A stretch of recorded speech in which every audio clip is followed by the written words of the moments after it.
Welcome to the Deep Dive. Today, our mission is very specific. We're looking at a single forensic report. Right. And it's a dense one. It really is. It unpacks this. Hmm. This incredibly sophisticated professional services cartel in the Hawke's Bay region of New Zealand. And this has been going on since 1947. 78 years. And what's really key here is the report's central argument, what it calls the unified theory. Okay, what's that? It's the idea that all these seemingly separate events, a company collapsing here, a family losing its inheritance there, they aren't random. They're connected. They're all the output of a single coordinated machine, a machine the report calls institutional capture. So the very systems meant to protect people, lawyers, accountants, were turned into tools for extraction. It wasn't just a few bad actors. The architecture itself was the weapon. Exactly. So how did they build this machine? It was built on a foundation the report calls the tripartite structure. 3 parts. Yeah, 3 pillars of control, all designed to look independent but work as one. The lawyer, the accountant, and the trustee. Okay, let's start with the lawyers. The report uses the Jensen family case as a prime example. Their solicitor, a Lawrence William Willis, handles the breakup of their company, Deep Sea Fisheries Ltd. Right. Standard legal work on the surface. But then Willis himself pops up as a 20% shareholder in the new company, Sea Ventures Limited. Wait a minute, how is that not just immediately illegal? That's the lawyer-shareholder paradigm in action. And they got away with it because the financial oversight was, well, an illusion. Illusion how? Through what the report calls the two-name trick. You had 2 accounting firms, Oldershaw & Co. and Gardnerini. Okay. But they were really one entity. Public records even show one was a division of the other, but by keeping separate addresses, they could pretend to be independent. So they could just shuffle assets between them and claim it was all above board. Exactly, which leads directly to the triple control failure. Right, the Aquiline Holdings example.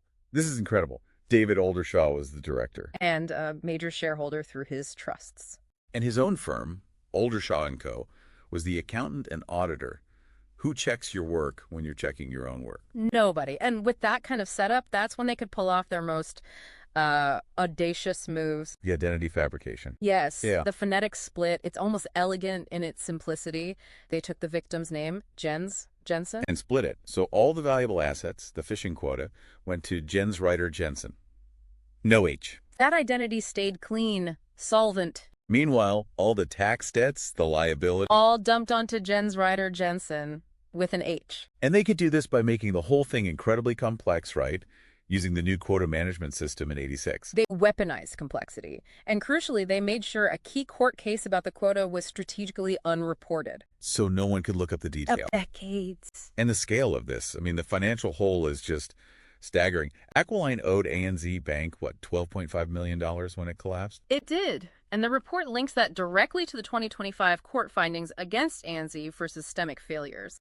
This cartel knew which banks weren't looking too closely. It wasn't just corporate targets, though. It was community pillage. Oh, absolutely. Look at the Princess Alexandra Medical Trust.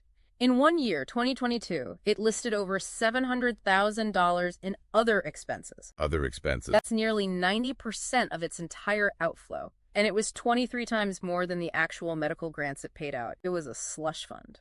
Wow. Okay, so we have the lawyers and the accountants. What about the third pillar, the trustees?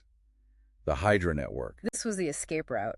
Napier Independent Trustees ran a network of over 90 interconnected shell companies. 90. Why so many? Forensic overload. It's the whole point. So you're an investigator, you start pulling a thread. And it splits into 90 different threads, each one a dead end of paperwork and legal walls.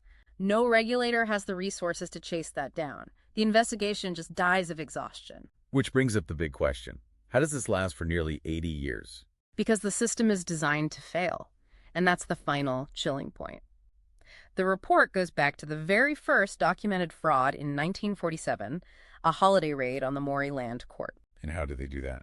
Geodetic displacement.